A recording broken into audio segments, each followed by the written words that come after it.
कहानी त्रिया चरित्र की। आइए जानते हैं आज हम त्रिया चरित्र के विषय में।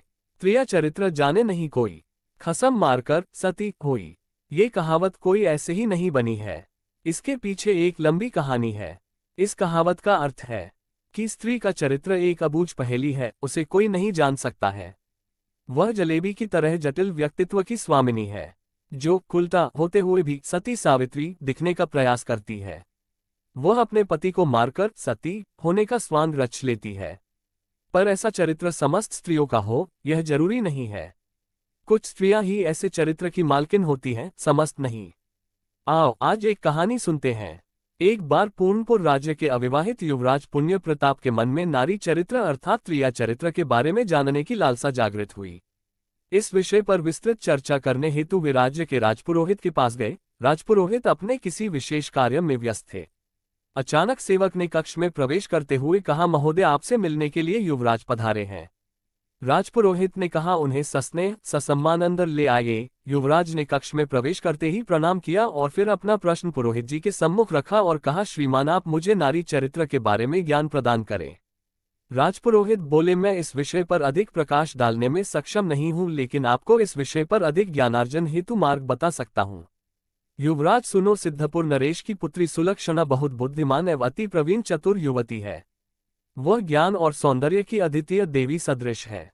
तुम्हें इस ज्ञानार्जन हेतु उन्हीं के पास जाना चाहिए, लेकिन इसके लिए तुम्हारा सामान्य जन की तरह जाना ही उचित रहेगा। युवराज ने पुरोहित जी को प्रणाम करते हुए प्रस्थान की आज्ञा मांगी और अपने भवन लौट गया। दूसरे दिन राजकुमार साधारण वस्त्र धारण कर सिद्धपुर की ओर चल पड़ा। मार्ग में चलते चलते उसे प्यास लगने लगी। उसका अश्व भी प्यासा था।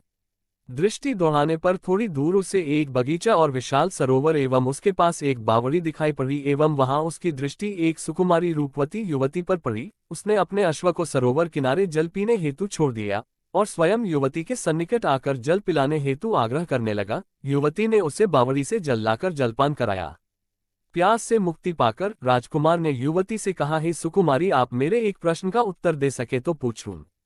आप मुझे अति सुयोग्य गुणी विदुषी प्रतीत होती हैं, शायद आप संतोषजनक उत्तर दे मुझे संतुष्ट कर पाएं। युवती ने कहा, जी पूछिए। राजकुमार ने कहा, मुझे त्रिया चरित्र अर्थात नारी के चरित्र के बारे में जानना है। युवती ने कहा, मुसाफिर आप विवाहित हैं या अविवाहित एवं त्रिया के चरित्र को जानने की इतनी अभिलाषा क्यों है? युवक ने कहा, हे सुंदरी, अभी मैं अविवाहित हूं, लेकिन मेरे पिता मेरा विवाह अतिशीघ्र कराना चाहते हैं, इसलिए मैं ये जानना चाहता हूं।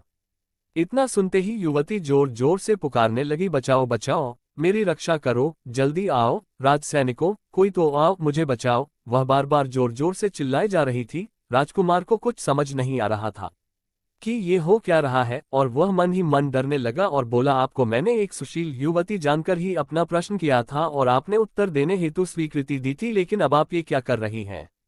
किंतु राजकुमारी ने जोर जोर से बचाओ बचाओ चिल्लाना जारी रखा। थोड़ी देर में सरोवर की तरफ बहुत से नगरवासी आते दिखे। मुसाफिर अब और भयभीत होने लगा। इसी बीच युवती सरोवर में कूद गई। उसके कोमलांग भीग गए। वह सच में सौंदर्य की प्रतिमा थी। इसी बीच उसने कुछ जल युवक पर भी उड़ेल दिया, जिससे वह पूरी तरह भीग गया। युवक कुछ भी समझ नहीं पा रहा था, ये युवती क्या करने वाली है और ऐसा क्यों कर रही है, अर्थात ये क्या दिखाना चाह कर रही है। थोड़ी देर में सैनिक और नगरजन इकट्ठे हो गए। भीड़ बढ़ती ही जा रही थी।